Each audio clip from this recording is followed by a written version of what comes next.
44 na ka mga sunog ang nahitabo sa nagkadiyang dapit sa Dakbayan sa Sugbo, sulod lang ning buwan sa Abril. Wala pay labot ni ini ang manhitabo sa unang tulo ka buwan, kay niadtong buwan sa Enero dunay 12 ka mga sunog. Sa Pebrero 19 ug sa Marso 27 ka mga fire incidents nga kasagaran sa mga residential areas. Suma sa tigpamaba sa Cebu City Fire Office SFO2 Wendell Villanueva, sagad sa hinungdan sa sunog may kalambigitan sa kuryente. Samtang ang danyos nga natala sa mga sunog sa unang quarter ning tuiga moabot sa kapin 4 ka bilyon ka pesos. Mas dako kaayo itandi sa susamang period sa milabay tuig nga kapin sa tunga sa bilyon ka pesos lang.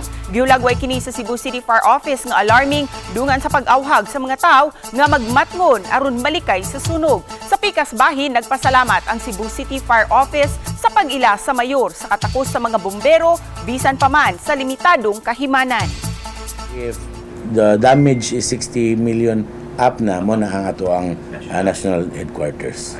Pag alayon sa atong Cebu City Fire Station investigators o aning mga investigador gikan sa national headquarters.